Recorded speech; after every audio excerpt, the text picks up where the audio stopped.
welcome to Write More Light. My name is Sarah with the Midwest Writing Center, and today we have our first ever talk show version of Write More Light, featuring return guest and debut poetry book author, Skylar Alexander. Thank you for being here, Skylar. Thank you for having me. It's weird, I'm expecting applause. I know. We need Where's a my live studio audience? audience. So Skylar's debut poetry collection officially launches Thursday, that is the day after tomorrow at 7 p.m. at Ross Talks. I have a spare of your poster I should have brought in. I've been like, All good. it's going to be probably a unique reading. I say this because I've never been to a reading like it. In addition to having some really stellar readers show up to celebrate Skylar, that'll be Lauren Haldeman, Kaylee G. Keel, and Ryan Collins. It's also hosted by Bawdy Ha. Yes, the burlesque performer Boulder Dashing will be there and in the flesh to host us. We'll also be joined by flesh. I've seen the act. There will be some things on display. Okay. But we're also being joined with Quad City local burlesque troupe Mary Quite Contrary. So if you know Mary, come on in. She does a lot of really good work in the area. So it's going to be like an Iowa City, Quad City hand-holding of burlesque, which will be pretty exciting. That's awesome. I've met her a few times. She's really sweet. Yeah, I'm very happy. Tall as well. Ooh, statuesque To to your your audience. Tall women. It's weird when I'm not looking at my own reflection to keep me serious. I know, but perhaps it'll be good. I'm super excited. Yeah. Look at us being like real people. Okay, Yeah. so you pitched this book, Searching for Petco, like in 2018? That's a great question. I think it was 2018. It might have been 2017. It was a while ago. I was invited to be a reader at the Lit Crawl at Mission Creek in Iowa City. I read alongside some other forklift folks representing Prompt Press, which is based out of Iowa City. Wait, let's rewind. Forklift Books, Forklift Ohio, is the publisher for Searching for Petco. Prompt Press, it was Cedar Rapids, but it's Iowa City now. It's inside Porchlight. Thank you. Yes, Porchlight Literary Center. Run by Jenny Colville, who taught at the conference this summer. Yeah, She's all around baddie. Yeah. So she invited me to come up there, and that was really great. While I was reading to the audience, my poems went over super well. Like people were like, "So where's your book? When can I buy it?" And I was like, "I don't have one." But then Matt Hart, who is a pretty well-known poet and also the editor of Forklift Ohio and the editor of Forklift Books, he was like, "Hey, do you have a manuscript?" And then I was like, "No, but I made one." She's not mocking him. He has like this very cool, very like, cool. surfer vibe. Like, yeah, that's how he talks. He's got punk rock voice. It's great. Yeah, he's cool. Look him up. You'll see in his videos. Yeah, he's great. And so we went back and forth. I sent him like 400 poems. I was like the worst. And then he was like, "Okay, this is actually like 4 manuscripts. So let's break it up." And then we broke it up. And the one that was the winner chicken dinner was this one. So here we are. It took a while. It was almost ready to come out right before the pandemic started, but we put everything on hold as all of our lives exploded. You had a date and it was like April or something. Yeah, it was like I was supposed to be at AWP. All this stuff was going to happen, and then it didn't happen. It was a bummer. That was good. I mean, some people still went to AWP that year. I remember it was like in like San Antonio. I was going to be at AWP, and then they were like, "Yeah, there's like 30 cases in the area, so I don't know." And then we didn't go. And then that was kaboom. February, I think, right? It was March 2020, first week. Yikes. And that's the thing you say, everybody I talk to, they're like, March 2020, that's like when like it got real for everyone. So yeah. I have I guess that's probably, AWP is probably your like before and after. I have a similar thing where I traveled and then suddenly nothing existed anymore. Yeah. It was wild. So I forgot to mention, in case you're unaware, just keep looking at the Ross Talks cat drawing. Oh yeah. That's where I put my focal point. Oh, it's so cute. It has my name on it. Nice. It's really cute. Yeah. I love them there. We love Rose Talks. In case you're unaware, Skylar is from the Quad Cities originally. That's how the Midwest Writing Center is connected with her. And so it's also like a big honor because of course she's already mentioned she's got Iowa City connections. She's currently living in New York City, but we're lucky enough to have her book launch here in town because she is a local. I was very thrilled to be offered a chance to come back and be in my community that raised me as a writer. I was in the Young Emerging Writers program as a wee lad many years ago, and then I had the opportunity to continue being involved with that program as an instructor for many years before my life took me to the coast. But it was so important. Like many of the poems in this collection come from things related to the Midwest Writing Center. Either I wrote them alongside students when I was teaching. The title poem in this collection was written at the conference while I was driving around trying to find a Petco to buy a cat collar. Fun fact. What's so funny about this? I'm like, but it's right. But everyone's like, but it's right there. And I didn't know. 3 days. I drove the city searching for Petco, which is the first line. I will say the titular poems are really stellar. If nothing else, check it out and it will lead you to buy the book. Yeah, I have had a lot of questions. People are like, do you work at Petco? Like, what's your connection? Has Petco sued you yet? So like, hopefully that doesn't happen. But you know, you don't say anything about Petco. It's not really about Petco, you know. It's not really about Petco. It's more about searching. Yeah. And isn't all art about searching? Deep. But really, so I reviewed this book, full disclosure, I reviewed this book for Little Village magazine.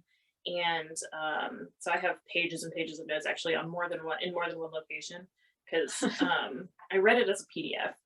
Yeah. So I went back and forth between like taking notes on a computer and taking notes on my phone and taking notes on paper, which is what I normally do. And if I have a physical book, there's usually an empty page in the back where I take notes. Nice. Also, you have a colophone. I commented on your colophone because it was awesome. Yeah, that was Eric's dream. The designer of this book is named Eric Appleby, and he is the mastermind behind many of the very strange books that Forklift Ohio put out for like 20 years. They had like an edition that had just a cover full of seeds. It's in the first pages.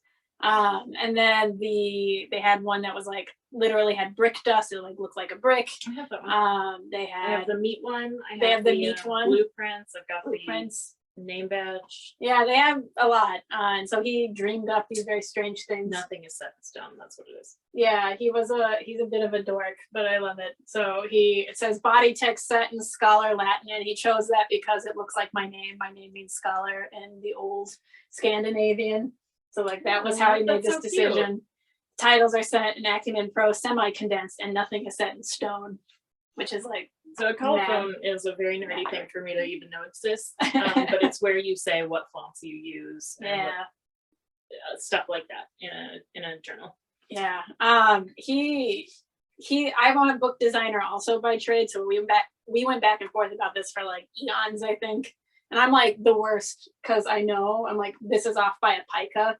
This needs this. And so like my notes for like editing it were like super intense. But I think going back and forth actually produced like this really beautiful cover. Everything that you see here is from a French dictionary from like 1860 something that he scanned himself. He's such a nerd. He's such a nerd. He has like all these old books and he used those here in like a collage format. Even the font here, searching for Petco, was pulled from this dictionary itself as like the title pages of the letters for the book. So like we went back, like the colors were all like a thing we talked about together. And so, I mean, I could not be happier with how beautiful this book is. So yeah, thanks, it's Eric. Way better to touch the book.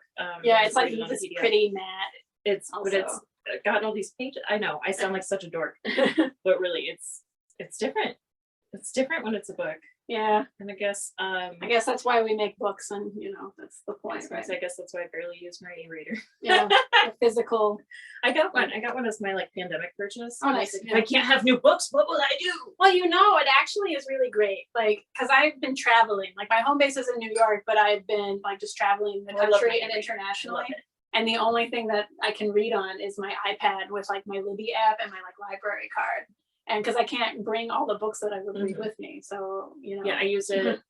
I've bought one book with money on my Nook. I have a Nook. I'm a big Barnes and Noble fan. This is not an endorsement. I'm just saying. No, I like Barnes and Noble. I used to work there. They were kind to me. So I bought one book, and it was just because I could not afford the physical copy of the book at the time. It was She's a Woman I Know, and now I am a horrible jerk. It's okay. It's okay. You bought a book. Fag Hags, Moms and Queens. That is a beautiful title. The women of the AIDS movement, women of the ACT UP movement. Nice. It's a wonderful book by a woman I've interviewed on this show. Fag Hags. I like it. Yeah. But otherwise I use the library. Got you. Libraries. Yeah, I mean, topic. I was like, yeah, bringing a notebook over here would be obnoxious because then I'm like clearly cheating and looking at questions. But oh, yeah. here we are. Okay. So you mentioned, and I knew this, which is kind of the point of the question, that you wrote a lot of these working with the young emerging writers or doing something associated with the Writing Center. Of course, you were employed in a couple of capacities over many, many years. I was. But there were a couple of exercises that I recognized. Oh, yeah. Which Which ones? You tell me. I don't know.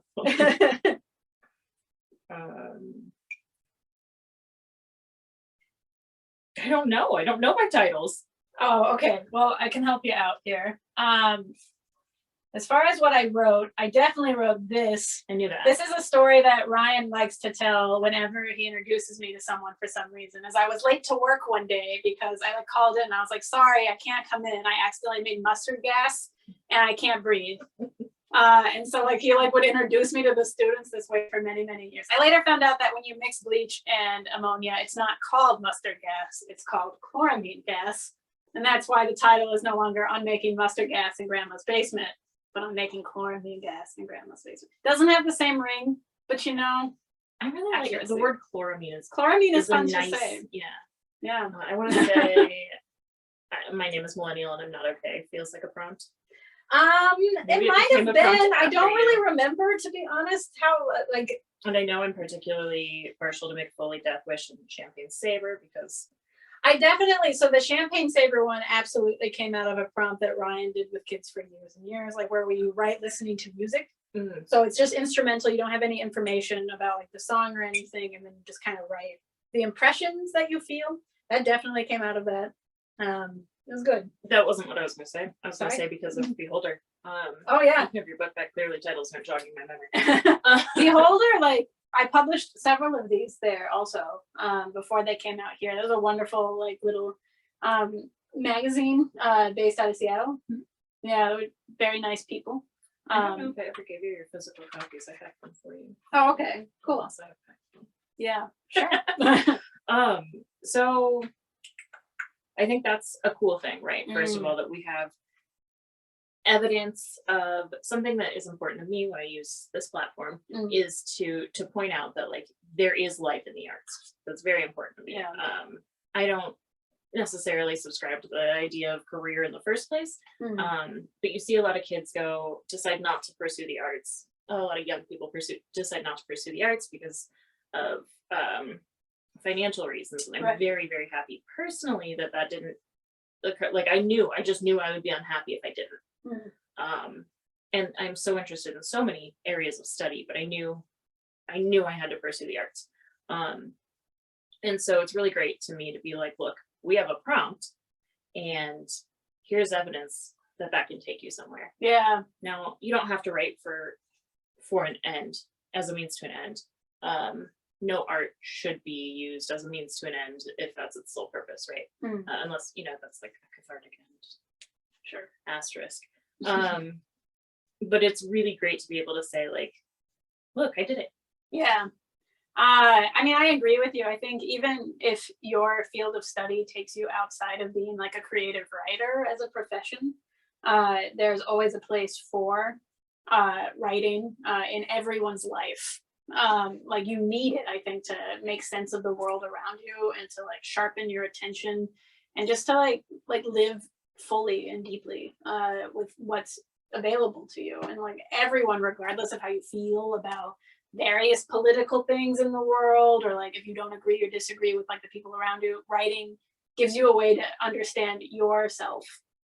So like it's a truly universal thing that unfortunately I feel we are losing more and more in favor of the STEM. And like, again, like STEM fields are wonderful. They do help you understand the world in a really concretized way, but the understanding the human spirit, I think, comes from writing and art both. So We also, like in the world, we're told that you are either left brain or right brain. I don't know which is which, to be honest. But I do know that we have a whole brain. you are a full person. Presumably, It's true. presumably we use, I mean, I understand we use like 1/30th of our brain power or whatever, but presumably we're meant to use it as one piece rather than two halves. And there is no one who's working successfully in the STEM field who isn't using creativity in some way. You can't come up with new app ideas or solve problems without accessing creativity. Like they do really work side by side. As someone who is married to like a STEM guy and spends all my time around engineers when I'm not around writers, like there's more in common than there is difference. So like I think so. There's also, I know a handful of writers who now are in coding and computer engineering, and you know they have that leg up because they're using some flexibility of the brain. Yeah, for real. Agreed. A while ago I got off track from saying I reviewed your book, and me and you talked earlier about like people asking what the book's about. And while it exists, poetry books exist that have a theme or a message or a narrative. I think that probably most poetry collections are not characterized that way. Yeah. I think you said it was about searching, and that's certainly something that I got from it. But I would say it's also about, I'm saying this for the audience, you read it. You've probably read it a couple of times. It's also about just this place in time, this moment in time and in space that at least everyone within 10 years of your birth can identify with, especially folks in the Midwest. Oh, yeah. But like really we came of age in a pretty unique moment. And that's not to say that like not all moments are unique, but in this unique transitory period of technology and post 9/11 and you know STEM really beating out the arts, losing arts programming, and this feels like a really exact encapsulation of that moment. Maybe saying coming of age is misleading. It's not about like turning 18. It's not about puberty. But it is, I think, like I that's a very nice way of putting that. So thank you. I've like had other people who've read this book who are from the Midwest and have said similar things. I didn't, you don't really know how an audience is gonna interpret your work until it's out. But like they were like, you reminded me of things in my childhood that I like had forgotten. And I just felt like, yeah, that's really real. Yeah. I don't know if I said that. I know I wrote that in my review. I thought I deleted it. I don't know if it made it to the page. But it was very much that. Like I had real tangible memories reading your book. Yeah, and we did not know each other growing up, right? No. So like even though we were in the same area, it's not like our experiences would be the same, but there is something universal to people of our time in the specificity of the things that I think I referenced. Like people have their own like references to DDR, for example, or Yeah. Star Trek, or any of the other million things that I referenced in this book. So, like, but I think like that as a tangible piece of writing advice, that like, you know, don't be afraid to lean into those things that are specifically yours, because you would be surprised at how other people can connect to those things that are really specifically you, you know? So Yeah, that's also there's a phenomenon in I'd say in writing and storytelling specifically. I don't think this applies as much to other art forms, but like, you know, when somebody talks about something that happened on the playground in third grade, they use that child bully's full name. So that's also a really good tool of art, is to be specific, because that is the thing that is impactful. Oh yeah, because you lose so much in translation of a memory through words, right? So like you'll never really fully understand the experience because there's no way I can convey it to you. Like I can try through art, I can try through writing, I can try through music, and you'll get pieces of it, but you won't get the whole thing. But we are hungry as people to share those experiences. So the more specific you are, the more detail you can really give. Like at least with the mood that you attend, right? You have like a better chance of someone feeling something close to what you wanted them to feel, you know? Yeah.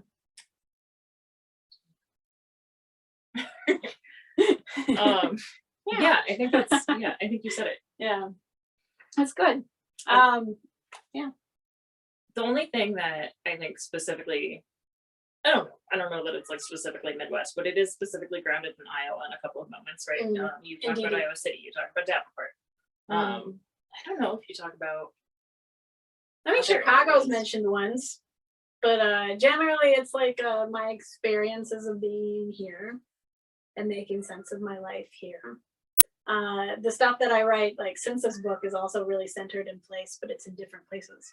So like, I think it is geographically important in like the zip codes, even of like certain zip codes in Iowa, right? Usually I take notes during this. I should have done that. I should have felt good to take notes. Can always flip back the tape. I have not read it, but Bell Hooks has a book called On Belonging. I'm literally reading that right now. That is like the book that I'm trying to read. I have not packed it because I think I'm gonna read it. It's really good. It's like, so Bell Hooks' book, like I'm like a third of the way through it now, but it's like about her being from Kentucky and like she's like hill people. But you know, dealing with like this you know, like blackness in Kentucky is like that. We have a lot of ideas about what Kentucky is like, and she's like demystifying that, which I think is really neat. Especially as, you know, non-Black people, and especially as non-Southern people, we have assumptions. Yeah, and like my family like descends from hill people, so I feel like a really strong, like my grandfather's from West Virginia, like coal country, like it's not too far, stone's throw, if you would, from Kentucky, and like my cousins all live in Missouri in the hills and the hollers and all that stuff. So like for me, it's like really visceral and reminds me of like my roots, where I'm from, and like especially as I have like went into bigger cities. Even Iowa is like rural to other folks who are not from the Midwest. Like Iowa City is considered rural, and like that's like a joke locally, right? Because like what's really rural, you know? But it's a good book. I do recommend it, and it's very interesting. Like it also has like a strong ecological sort of underpinning. But I'm so method in love with Bell Hooks. yeah, I was going to say, do you think that geographical setting is, you know, as important in art as, I think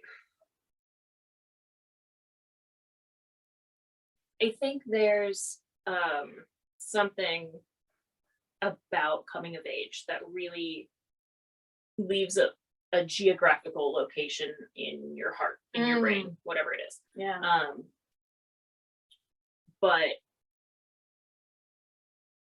do you think that has as much informed your writing as it seems, right? Because you do give us a physical location. Yeah, I mean, so as someone who stayed in one area growing up, like I think it had a profound impact on me. Like I moved like within like the same like 3-mile radius like 20 times, but I was like always in like the same area. And then even in Iowa City, I moved like another 10 times. like Iowa City's like what, 10 miles? Like it's like not big. Like but I think you can have that same level of specificity, even if you are someone who has moved around like an army brat or something like that. The places that you live in and like your setting, I think, has a big impact on you. And even in like, if you're thinking like writing fiction, I feel like you need to flesh out the world in which your characters live, because like we are all a part of the natural world around us. And if you're not paying attention to it, then like you're missing out on like almost half of like you, right? I mean, personally, that's my belief, but yeah. I never thought of that. I just know personally, I feel very invested in place, not necessarily this place, although definitely this place. But place as a concept, and I think there's a phenomenon like worldwide probably where people want to leave their hometown. Oh yeah. But I think that like I need to run away thing sort of compounds the importance of place. So you're both going to, so you can run away from, or you can run to, right? But you're doing both. I mean, Bell Hooks, even in like Belonging, is talking about this too. Like I had a very similar experience to Ben when I like left my home. I suddenly became like crazy homesick. I don't know, like I just went to Iowa City for college, and I suddenly had like murals of all my family on the wall, and I like was desperate to leave. Like I was like, I grew up in a trailer park. It was loud and noisy all the time, and I was like, I'm done with this. And like as soon as I was gone, it was like, I need it back. And like I think like you crave the stability of home, even if your home isn't stable. Like mine wasn't stable, but it's familiar. So the familiarity is like so like ingrained in you. Like you need it, and you create it everywhere you search for it. And now like I've lived far away. Every time I come home, I'm like so nostalgic, and I'm like, oh, look at that tree. It looks like this now, or this building has been turned into this other thing.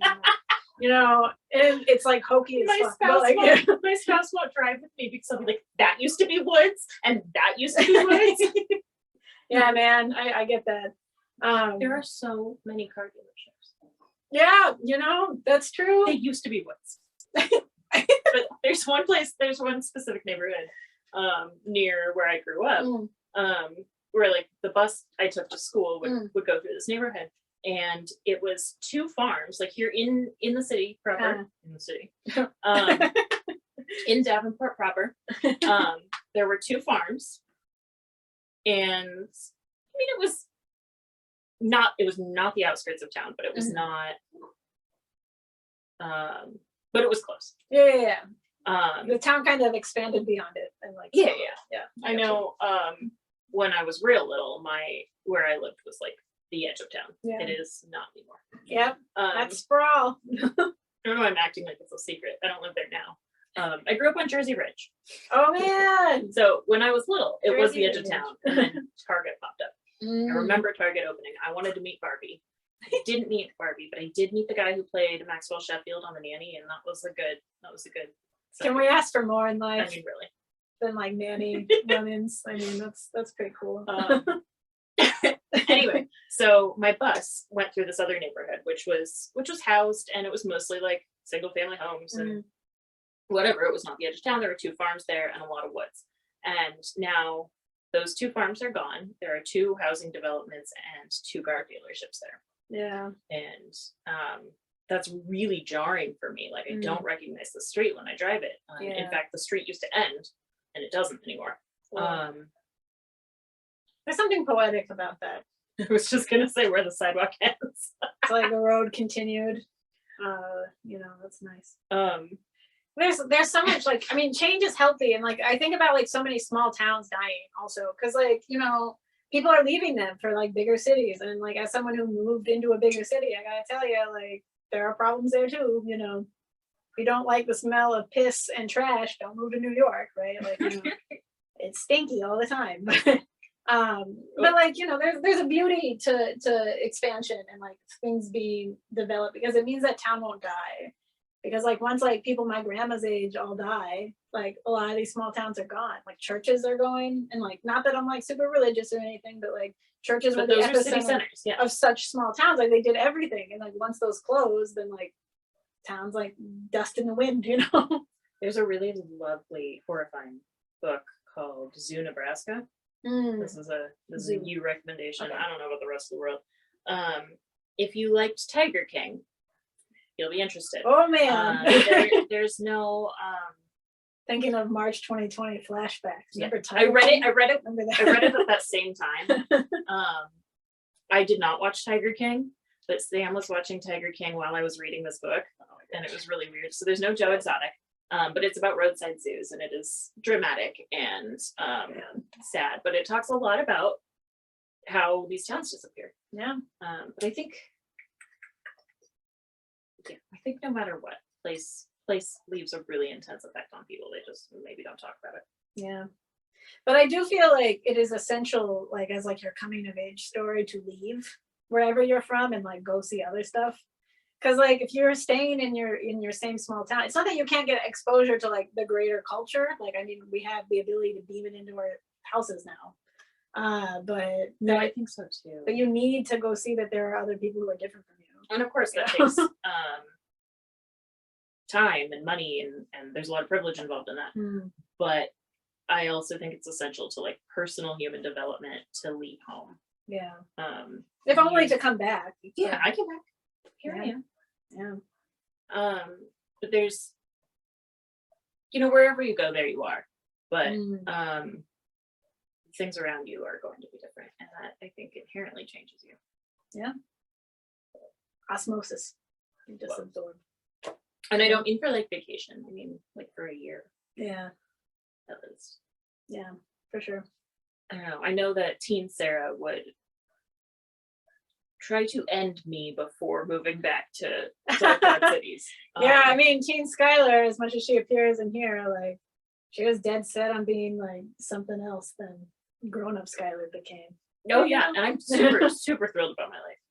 I came back on purpose, but yeah, I loved cities then. I wanted to be nowhere near here. Yeah, I mean, cities are lovely when you're young. I feel like, and like there are full-blown city folk who like are like, I live and breathe bagels and coffee and like the subway and all that stuff. They were. But Those like, are three really great things. I mean, they're public transit's pretty awesome. That's about the best thing about living in the city is you can go from there to there without driving. That's nice. But I think like the problem is like, and this is me being like an ecologist, but like there is a lack of nature in cities. And even parks are not like nature, right? Like parks are like curated gardens basically, but like to be out in like the woods. And this is like so Midwest, like I'm so Iowa. But like being out in the woods and like, or like being on the river and like a little boat or something or kayaking, like I mean like these kind of experiences, like I feel like people here are more aware of the weather and they're more aware of The like, weather matters, yeah. because the weather matters, like if it's gonna freeze, it impacts you. But in the city, people are just so desensitized to that kind of stuff. And I've always felt like a little out of step. I don't know. You said something. Maybe it wasn't you. I don't know. Maybe it was you. Something about like, it doesn't matter because I don't go outside. Yeah, I mean, like if you're in the city, that is the thing. Yeah, right? there's no outside. There's no outside. Doesn't matter. It's crazy. I don't know who would have said that to me, but it was in the last 24 hours. I don't know. Sorry, everyone. We are getting a little, I don't know what topic is, but like we've been talking about stuff. I hope it's interesting. I mean, what's great is it's all relevant to this book. I can Yes. say that objectively, having read it. Yeah. It is nice to be releasing it here in my home space because it feels like people say like the term like prodigal son returning, and that is actually a negative term. But Yeah, like, that's weird. like but like a return to a native land. I don't know. I promise Yeah, not to Amy call you a says it, prodigal son. But yeah, I can't promise that. Now it's in my head. I know. Are you gonna do a tour? Well, I'm in my Midwest tour, my Iowa tour right now, where I had a teaching engagement last week. I'm going to be releasing the book on Thursday. I have another reading on Friday at Mississippi River Distillery Oh, yeah, Company in Davenport, and then the next week, That's at 6 o'clock. The I Mississippi think Distillery, so. I think it's 1021, 6 p.m. That's on 3rd Street. Second, it's in downtown Davenport. Yes. That should be fun. Then the next week I have an engagement. I have an engagement on the 26th that is online. And then I have an engagement on the 31st, which is in person in Iowa City, which would be a fun. What's that one? Poetry slam. I was invited to be a featured reader, Oh, sick. which is like cute because like I'm not a slam poet, but like, you know, I bring the energy, I bring the spice, you know, and like, so that's fun, but I can't memorize anything. My brain is not built for such. But I can emphatically read. So come in for a show if you want. I may or may not be dressed as a golden girl. Where will that be? At High Ground in Iowa Okay. City. So, I don't know. There's a lot of stuff. So yeah, I'm Market? having a It's good on time. Market. It's on Market. As far as this, that's my It's on tiny Market. Midwest tour. Halloween. Skylar, featured reader at Poetry Slam at High Ground on Market Street in Iowa City. And again, I may or may not be dressed as a golden girl. I mean, I'm not sure which one yet. I'm I'm thinking good for about that. it. Maybe Sophia. I'm so happy you said that. I She's was my really favorite. hoping you would choose that. Yeah. But I mean, they're all good. They're all good. So it's hard to be like, Yeah. no, I don't want to be Blanche. Like, of course you want to be Blanche. But yeah, everyone wants to. Everyone wants to be Blanche. Blanche, you know, their hair. We all, Anyway. we all also really want to be Dorothy. Yeah, I wish I was a Dorothy, but honestly, I'm more of a like a Betty White character. Like I'm just kind of ditzy and dumb, and I'm from the Midwest. I was so, gonna like, say. you know, like, those like Saint Olaf stories. Like all my like coast friends, like kind of consider me like the bumpkin. Like so, you know. Yeah.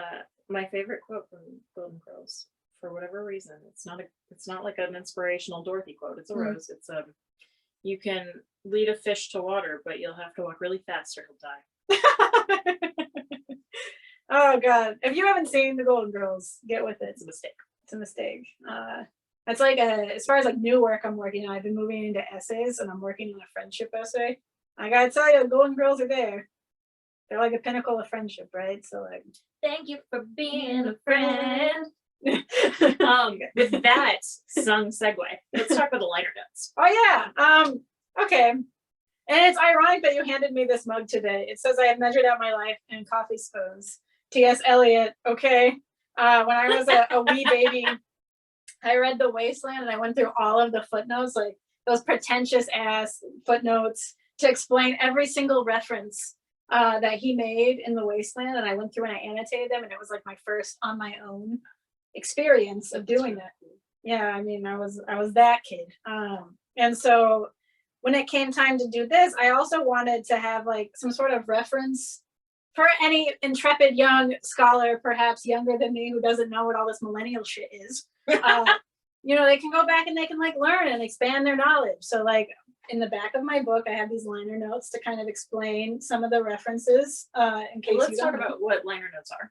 Oh yeah, so like Traditionally. liner notes are on an album, and they kind of like tell you like the songs and like the people who are involved and things like Who that. wrote it? Who produced it? Yeah, it just tells you about it. Sometimes where it was recorded. Like some context. Yeah. And so I don't know, there's a lot of music in this collection too. Both good and bad, I think, depending on who you ask. But I have a very eclectic music taste, and like some of the poems in here especially are based on my iTunes library. So you can think about what time period this places you in when people had music on iTunes still. And not a iTunes doesn't Spotify. exist anymore. I know. It's Apple Music, and it is not the same. It's not the same. But I had all It's my looked up to be songs. dramatic, and it hurts. So like you could like look through your music collection by song title and see every song you had. So some of the poems in here I made that way. So like the first poem in this collection is called How Are You Feeling Today? And then there's a series of like an anaphora beginnings where it says Today I Am, and then it has the song title. Love is just around the corner. Today I am, love is gonna save us. Today love will tear us apart. Because you can arrange and look at your music that way in iTunes, you can really use it as a rich source of text. However, no one uses music that way anymore, and Spotify is not the same. There are like you can make pretty cool Spotify poems, but like not it's not the same as reading a book recently. And so anyway, all those things are in the back, so you know all the artists. Yeah. It's really weird not being on a computer or having books in front of me to do this. I was reading a book recently. It was good. Okay. It's a good book. It's called Something Control. It was about social media and bias. Yeah. And it talked about, in part of it, how today we use music as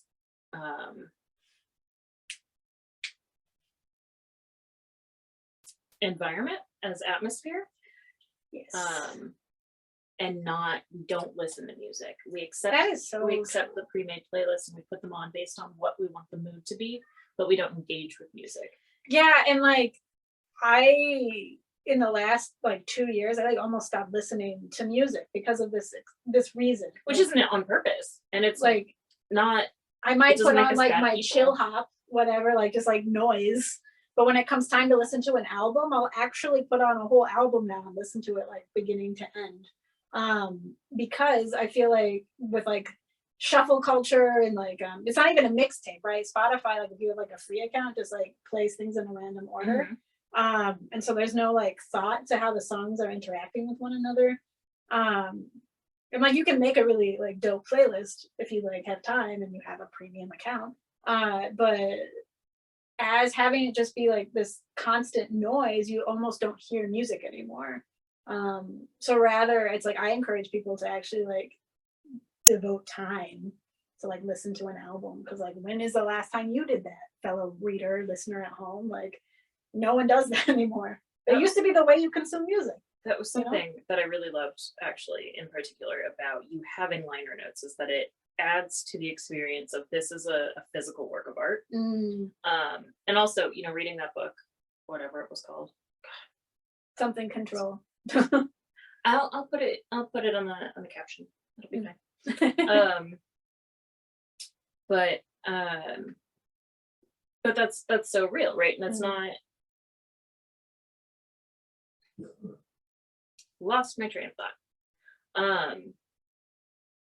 Artists put time and effort into not just creating the work, not the song, the poem, the frame of the comic, but into the composition, into what order these things are in and how that transition works. I know you started with 400 poems, and there's probably 70 in this book. Yeah. Less maybe. But it's right, because you're bringing me to like an interesting like thought process. Was like, this book is meant to be read cover to cover. Most books are. And so like you may or may not feel compelled to like look through and find something that interests you, and you can do that.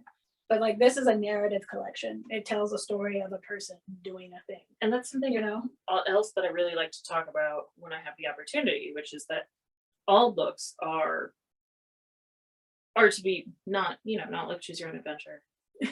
Whatever, but more than 99% of books are meant to be read cover to cover, even anthologies. Even especially even, I would say.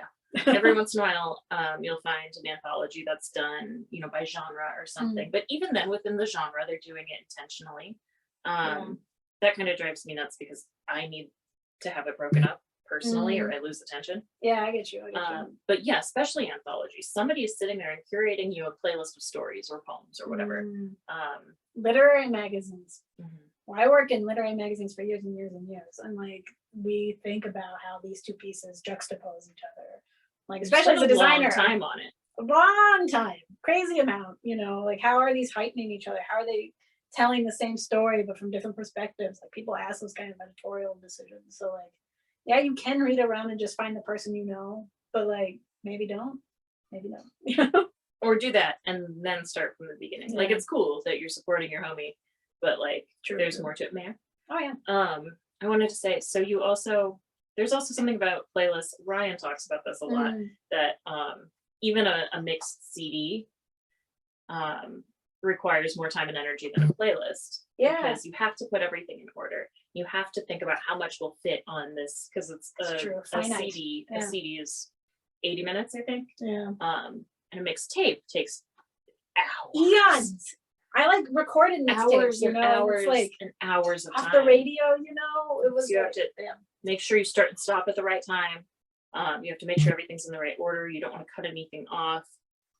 Then, you know, at the end, you're inevitably going to have an awkward amount of time left over. Yeah, The tape keeps yeah. playing. Yeah, man.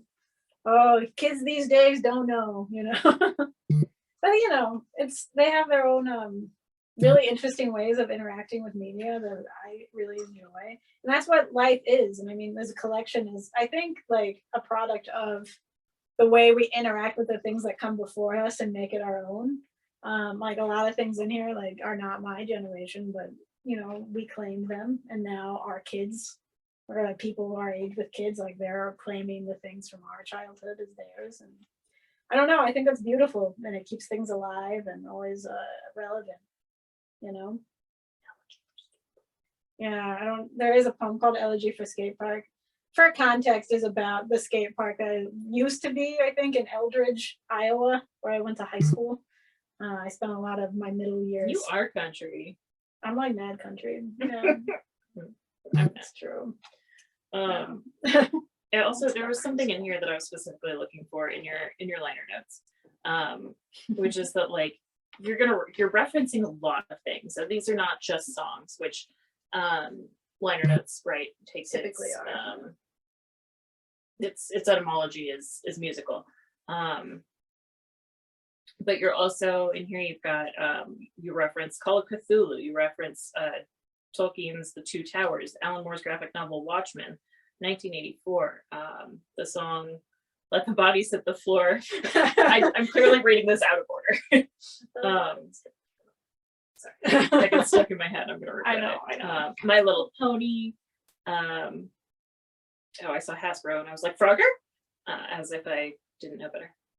The things they carried, you know, so these are across A lot of just stuff, not like just highbrow, genre, but- lowbrow, different types of things, you know. Yeah. Because that's how your brain is. Your brain is just a connection of crap. Like that's you store all these things, and like, why don't we allow them to have a conversation with one another more often? And I just like, maybe it's cheap. Maybe I'm just a bad writer. I don't know. But like sometimes just saying like there's a line in here that's like, you know, it's like the feeling of reading 1984 and Watchmen simultaneously. Like if you've read both those books, you understand that mood, right? That was the mood of when I was 17, right? Like, you know, and like, you know, I think it's okay to make those references. I think some people are afraid to make obscure references to stuff. Not that those things are obscure. You probably have heard of 1984, you know, but you know, like it's okay. Go out. And if they get it, they get it. And if they don't, they don't. Well, here's the thing. Like, my point, my love of your pop culture references is that you don't have to get them to get them. Like until you were there. This is something I love about you in particular. Like every time I find a new nerdy phase, you've been there. Yeah. So I didn't know anything about WWE. Oh yes. Until 2018. Oh man. But you came to my house during my introduction yes. to WWE to teach me MWC stuff, and I was like, is she gonna see this? Like, what's gonna? And you were like, oh shit! Here comes Roman Reigns doing the da-da-da-da-da, like whatever. And like, you know, it's like fun. I love wrestling. Not that I watch it too much, but like wrestling is such an absurd farce. Okay, but if someone like, had told me that it was just macho drag, I would have been it's on board macho drag. so much faster. Yeah, you know, they're playing the part of like masculinity. It's like, it's cute. Enjoy it, you know. It is like, it's for children also, so it's extremely hokey. Like I was just, okay, I don't want to get off topic, but you know, I happened to watch Raw for like the first time in like many years, and here comes like Brock Lesnar wearing like a cowboy outfit.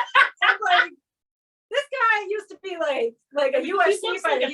And I seen Brock Lesnar in person. And he literally is like this giant, like he doesn't fit through doors, okay? So he's like this hokey cowboy, and he has like effective and absurd accent that he does not have. I love when they have multiple characters. And I'm like, are you still Brock Lesnar? It's like he's coming in with like the F5 or whatever his stupid signature move is named. And like, you know, it's all fun. It's fun. The Big Show has a children's show. Is it called the Big Show? I think it's called, or like the Big Show Show. The Big Show Show. It's like a middle grade. Oh, that's TV cute. show. It's about Alright. he's like a family man. He has an 8-year-old and a 10-year-old and a 13-year-old, and it's really cute. And Mick Foley makes an appearance. And Oh man, the point of my man Nick, but the point is, without understanding anything about wrestling, Mm. I can understand Mick Foley death wish, right? Because it's not really about Mick Foley, it's not. It's metaphors, but right? also Mick Foley is really cool. Yeah, man. And also, all these wrestlers are actors. They have incredible physical intelligence, and they are Mm. performing. Yeah. And as a child, I thought they were just beating each other up for fun, and or for money. Yeah, like you do. But it's a performance. There's a Yeah. narrative, and it takes a lot of skill and energy and writing. Yeah, like Freddie Prinze Jr. wrote for wrestling for years. He was like that guy who's married to Sarah Michelle Gellar, and like he wrote some of like the weirdest stuff, and like someone writes it. This That's is the dream something, especially if you follow me, you know that over time I've gotten more and more into weird. I think I was just trying to be snooty, probably. In the And I early think days. we all go through that phase where we discredit all the little like weird stuff that made us, and we want to be cool, and so we like 20 years. yeah, man. Maybe more. But being able to be that flexible with your mind Mm. is an incredible skill to have, because I tried really hard to write something. I think I was trying for magical realism. I got you. But I couldn't be that flexible with my mind. I still don't know if I could. I'd like to revisit this story someday. But I was writing a story about a woman who builds a replica of the moon at size. At size. At size. Damn. I was going to say to scale, because I didn't know the word to scale at the time, and that just meant that it was the same proportions, but a different size. Yeah. So wow, that would be a feat. Yeah, so you can't do that. You can't Yeah. do that. Like Yeah. gravity would The Earth would explode. not be nice. Probably, so yeah. And she makes this if any of you steal this idea, I won't blame you. It's awesome. She makes like a sweatshop. She's an art teacher at an elementary school, and she like makes the kids make pieces of the moon. Oh my And she's got it all mapped god.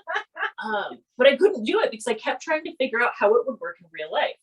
Yeah, there's got to be like some level of like disconnect, right? To believe some stuff. Like Italo Calvino is probably one of my favorite writers ever, and his like collection Cosmic Comics is like absolutely absurd. Like nothing in that book makes sense. Like there's like a scene where like it's like basically I think they're like formulas for like thermodynamics is the characters, right? And they're like existing before the Big Bang on top of each other as if it's like a crowded house situation. Awesome. And then like the Big Bang happens and they like start to like expand out and they can't find each other, and it's kind of like sad and haunting.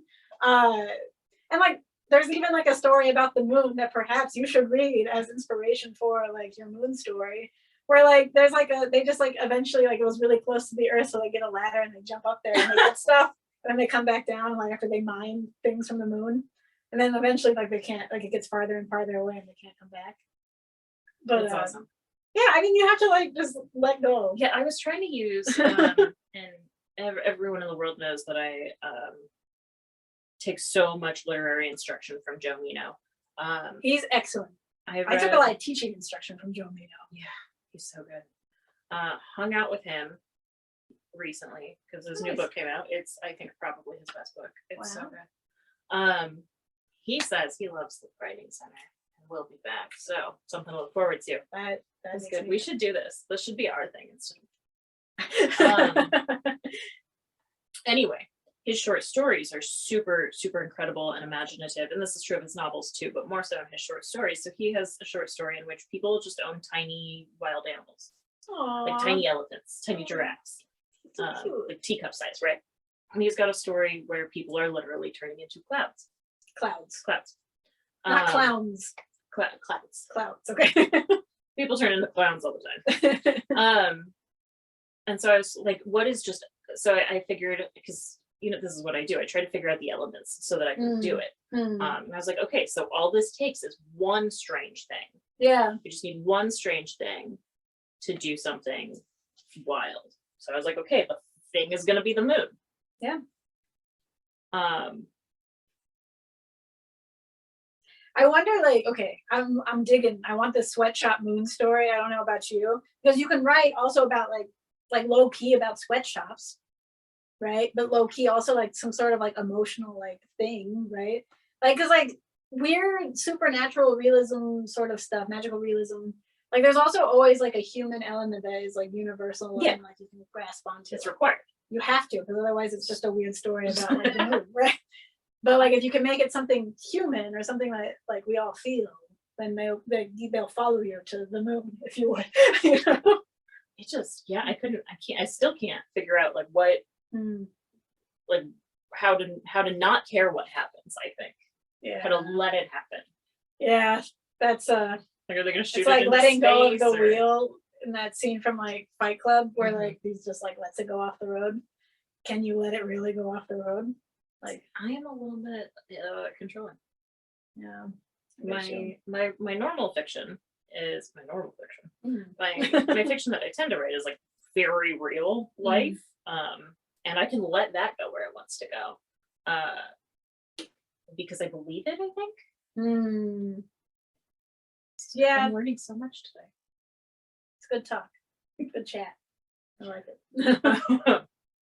So, I wanted to add, right, when I went into all the different pop culture references that It's like a fly. I sorry. know. I did that throughout an interview with somebody, and I like eventually had to mute myself and hit the fly. And I was You know, it's like it's that time of the year. They're coming, like, again, being aware of your environment. It's like fly season. They're gonna come into your house now because it's like it froze cold. yesterday. Yeah. So not only is everything art, which is a point that I make a lot because I believe it. Mm. Including, you said Hasbro in there, and my mind went to Frogger, Yeah. which it was a reference to My Little Pony. Mm. But My Little Pony toys came before My Little Pony TV. That is correct. And that's art. Like the play that we do. I once taught preschool. Oh, I love it's a fun I love age. kids. Fun age. I love kids. And you learn when you're learning to teach early childhood that so much of their narrative play is them learning. So much of their play is narrative. They're learning. They're learning to compute the world around them, and that happens through narrative. So all play, I would argue, is art, and Mm. all pop culture references, therefore, are coming from art. And in order to be a pop culture reference, it doesn't have to be about a celebrity. It doesn't have to be about a song. It's about something that was hot in culture. And Mhm. I think that what you're doing isn't maybe like, you're not maybe the first person, but you're the loudest. You're the first person in my life to so boldly take that on. Mm. And I think that that's really Aw. important and valuable, and I want people to not be afraid of it, and that is why I'm focusing on it. Wow, thank you. That's like such a beautiful. Oh, I feel so flattered. Thank you. Cool. Yeah, I mean, yeah, I love that about like play, like being a narrative, and like if you have worked with like writing with young children, they don't need a push really. You just have to be like, and then what happens? And then they'll like tell you like, yeah, we went to the moon and da da da da da. And I'm like, okay, then what? And then there was a sweatshop, and then like they were working on making it worse. And go, okay, and then what? And then da da da da. And they'll just keep going. And like, no, they don't bat an eye because they don't realize it's like an odd thing. Because to them everything is fresh and new. And like you can like approach your life like a kid approaches their life, you'll be so happy and so That's my generative. They're experiencing everything for the first time, even if it isn't literally the first time they've interacted with a tennis ball. Like, this is a brand new experience of a tennis ball until you're like 5. Yeah, man, it's true. Yeah, working with kids and working with kids in writing is like so good for your practice. So if you've been wondering like, how can I get some new vibes or new energy into my writing, try writing with a kid. See what they do. And then People talk a lot about how, you know, teaching is really good for understanding craft. absolutely. I was gonna say, what do you think? But you Well, no, I Absolutely. do think it's like, you know, but it's not, you can't teach, okay, how do I say this? Like me teaching craft like esoterically or like, you know, just pointing at an example and being like, this is an example of alliteration, right? And being like, this is a thing, right? Let's say I'm teaching a craft tool or something. But like, if I am doing that thing and showing them like, and like playing with them as we like learn the skill of alliteration, that's actually really fun and it works better. Like you should be an active participant in the learning in order to teach it well. Because like, man, teaching like a prompt you've never done is like a terrible thing to do because like you don't know if it's actually going to work or not. You know, you can only do things you really know work. Like don't just like take someone else's word for it. Get in the weeds and roll up your sleeves and write with them. And again, that's how I got like half the content of this book. So So how did putting together a book go? How, let's say that you have narrowed it down to 100 poems. Yeah. And it's not that the other poems were bad, but because I have a very narrative mind. Oh, wait, sorry. Pause. Don't forget Yes. this. I'll forget. Don't forget. I wanted to point out, someone asked you if you had a manuscript and you had written a ton of poems, but not with the intention of a collection. Yeah. And that is important. It is important to write, period. Okay. Yeah, no, and yes, okay, so like I have a narrative mind, and like when I work in nonfiction, any field, I'm always trying to tell a story of some kind. And so like it was a question of finding the poems in that big pile of poems that seemed to be telling the story I wanted to tell, and then massaging them into order. Again, I use the same skills that I use when I'm doing editorial work, which is like, how is the last line of this poem leading into the first line of this poem? And Matt was like an incredible resource. Like he taught me so much just in like his editorial ear. Like he, you know, he would look at the titles and like see how the titles worked and see like, are you telling a story just in the titles? Can you like understand what's going on in the book that way? Like, how do the first line and the last lines lead into each other? Like I hadn't really occurred to me to think that way, but like that's how he does. He actually will like lay them all out on the floor and like move them around. So like there was a week where my apartment was like a blast radius zone, like where like things were everywhere because I was like physically trying to rearrange. And like sometimes tangible stuff, like I just have a tangible brain. So that's what I'm always working on. A cat just ran by in case you're wondering what we're looking at, readers, but but it was good. Yeah. So when anyone asks you for a manuscript, just say yes.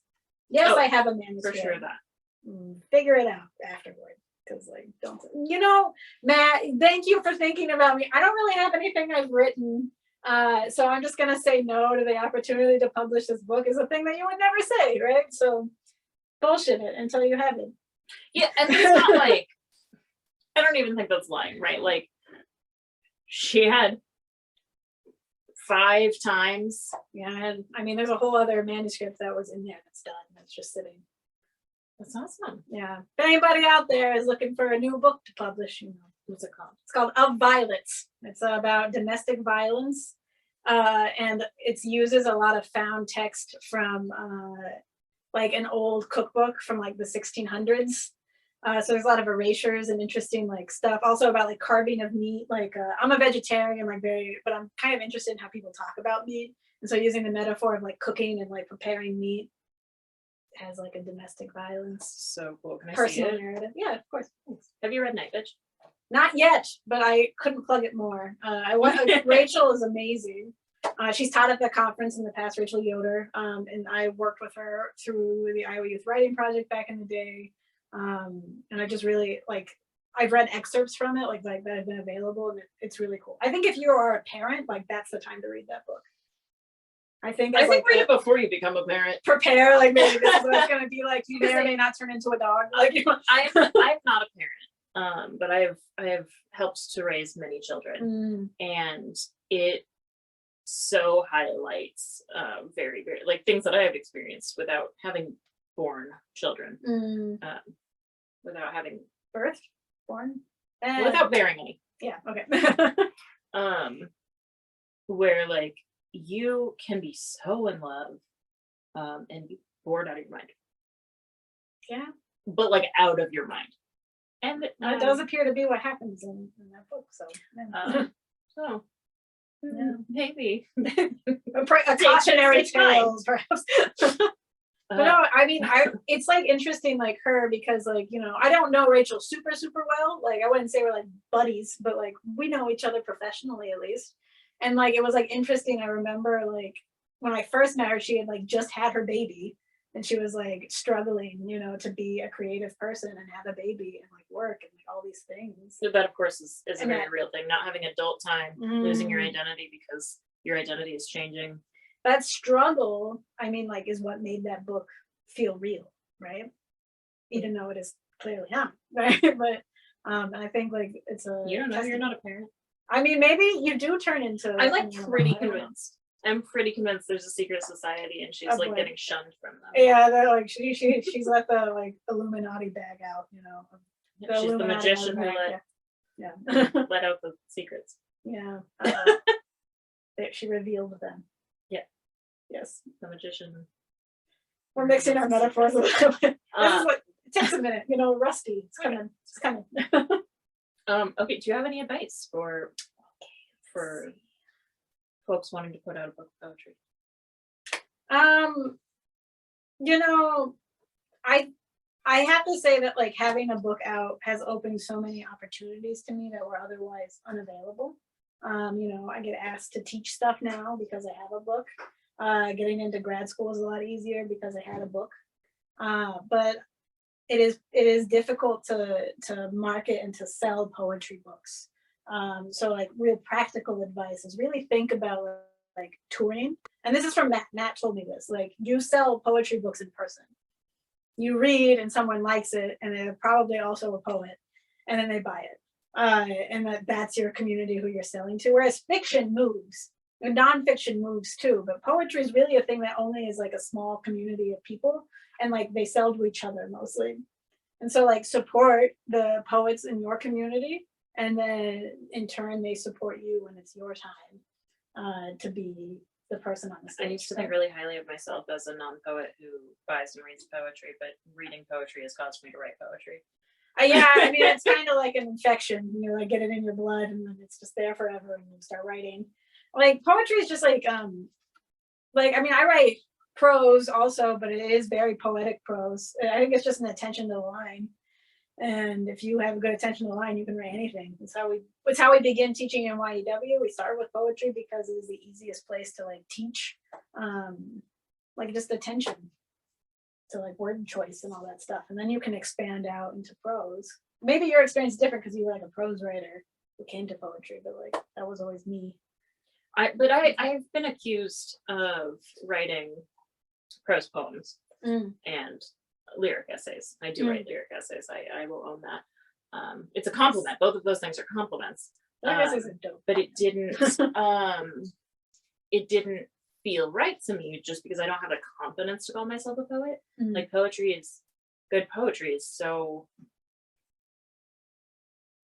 you know, okay, but like poets the plums make in the you ice feel box, that way man. sometimes. Like a lot of poets are pretentious.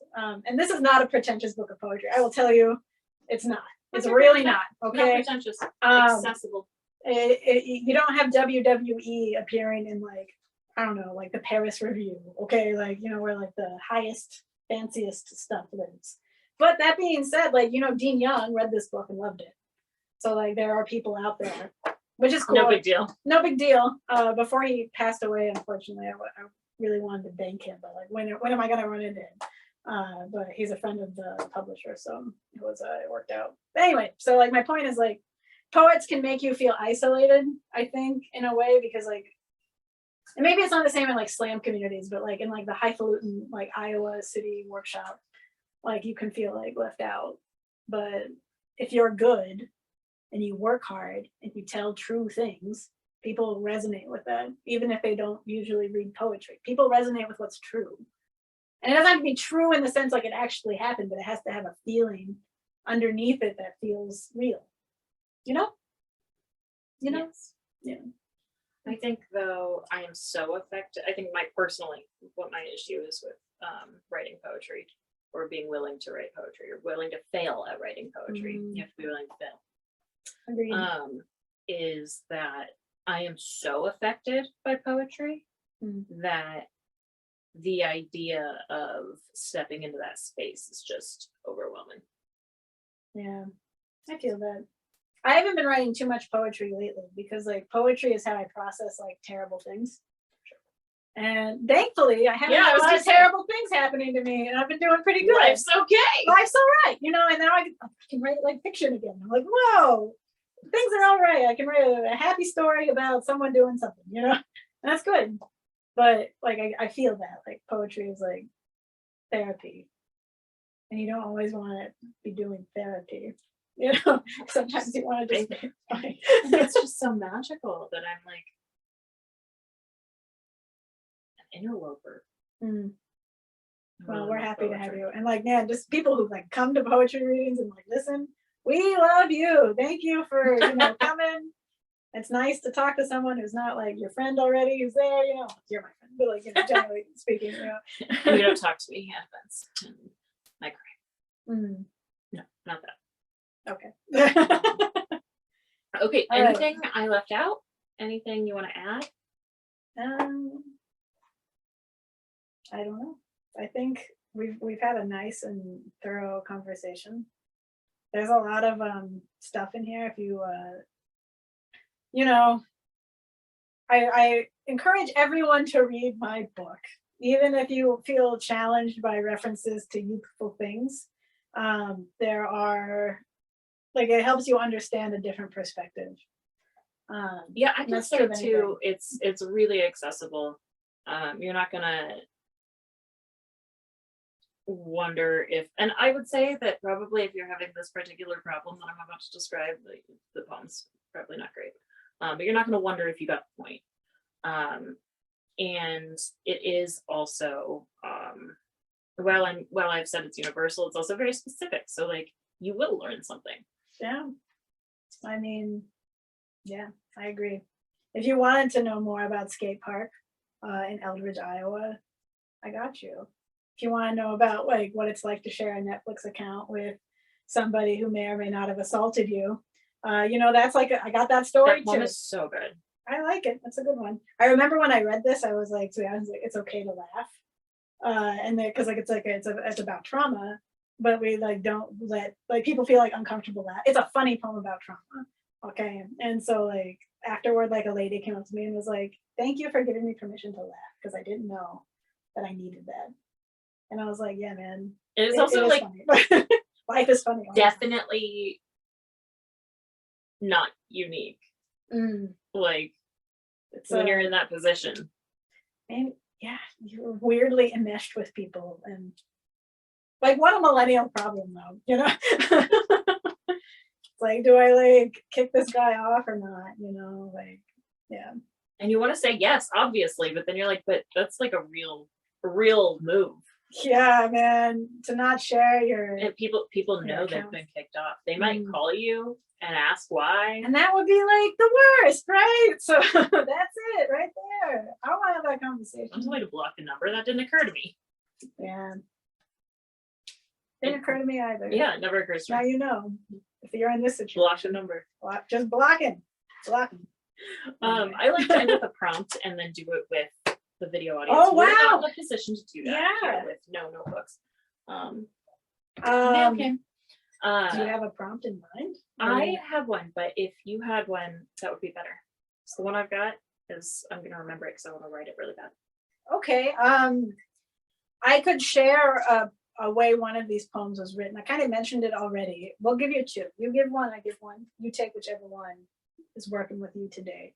But this idea of having an anaphora at the beginning of a line. You could be, you are, I am, we are, there is, right? Anything, something simple. And then utilize those song titles to create a narrative of a story, right? So like for this one here, I'll read just a really brief. Then you can be picky Example. about it, or you can let your shuffle predict for you. Yeah, and that could be really interesting too. Of course, after you have your Then draft, edit it away, because like, man, like, let's see, you are mighty, mighty man. You are Rocket Man. You are the man from Harlem. You are the man who sold his beard. You are the man who sold the world. You are Mr. Magic through the smoke. You are Mr. Greaves. You are Mr. November. You are Mr. Roboto. You are not a robot, but a ghost. You are not the sun. You are not sorry. You are not gonna get us. So like that's like a stanza from one of my poems in here.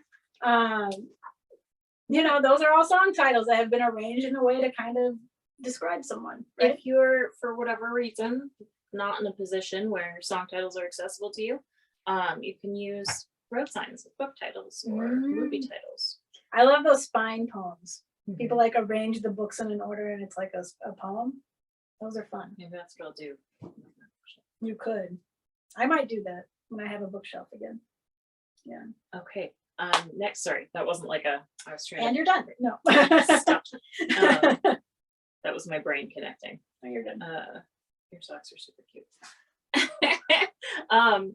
Coming up at Midwest Writing Center, tomorrow, Wednesday, the 19th, at noon, we have brown bag lunches are back. We've got Jonathan Turner at the community room at the Rock Island Public Library.